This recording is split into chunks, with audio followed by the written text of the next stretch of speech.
Hi అండి, welcome back to channel. ఈరోజు మన రెసిపీ వచ్చేసి స్వీట్ పొటాటో, అదేనండి కందగడ్డ. ఇది హెల్త్కి చాలా అంటే చాలా మంచిదండి. స్వీట్ పొటాటోని ఎప్పుడు చేసేలా కాకుండా ఇలా ఒకసారి కొత్తగా ట్రై చేయండి. టేస్ట్ మాత్రం చాలా బాగుంటుంది. ప్లీజ్ అండి, ఈ వీడియోని ఎవరైనా ఫస్ట్ టైం చూస్తున్నా లైక్ చేయండి అండ్ సబ్స్క్రైబ్ చేసుకోండి.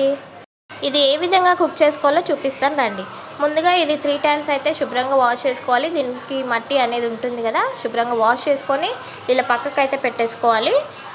ఇప్పుడు ఒక బౌల్లో గీ అయితే తీసుకోవాలి. మీరు ఇక్కడ నెయ్యి లేకపోతే ఆయిల్ అయినా అప్లై చేసుకోవచ్చు. నేను ఇక్కడ కొద్దిగా నెయ్యి తీసుకొని అప్లై చేస్తున్నాను. ఇలా నెయ్యి దీనికి ఇలా అప్లై చేసేయాలి. అన్నిటికీ అలానే అప్లై చేసుకోవాలి. మన ఇంట్లో చిల్లుల గిన్నె ఉంటుంది కదండి, దానిపైన అయితే బాయిల్ చేసుకోవాలి. ఇవి ముందుగా స్టవ్ పైన ఒక పెద్ద బౌల్ పెట్టుకొని అందులో వాటర్ యాడ్ చేసుకొని 1 టీ స్పూన్ సాల్ట్ అయితే యాడ్ చేసుకొని స్టవ్ పైన హై ఫ్లేమ్ మీద వాటర్ అయితే బాయిల్ చేసుకోవాలి. ఇప్పుడు చిల్లుల గిన్నె దానిపైన పెట్టేసుకొని మనం ఇవి తీసుకున్నవి అన్నీ ఇందులో పెట్టేసుకొని మూత అయితే పెట్టుకొని 10 మినిట్స్ పాటు ఉడికించుకోవాలి. 10 మినిట్స్ అయ్యాక చూడండి, ఒక సైడ్ అయితే కుక్ అయిపోయి మరోవైపు టర్న్ చేసుకొని మళ్ళీ హై ఫ్లేమ్ మీద మూత పెట్టుకొని అయితే ఉడికించుకోవాలి.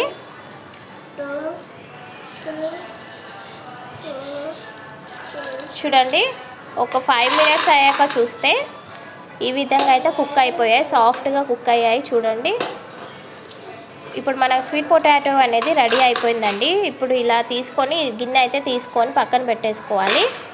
ఇలా పక్కన పెట్టుకొని ఒక ప్లేట్లో యాడ్ చేసుకొని పొట్టు తీసుకొని తింటే చాలా అంటే చాలా టేస్టీగా ఉంటుందండి. మీరు ఒకసారి ట్రై చేయండి. చూసారు కదండి, ఎప్పుడు చేసేలా కాకుండా ఈ విధంగా ఒకసారి ట్రై చేయండి, మీకు చాలా బాగా నచ్చుతుంది.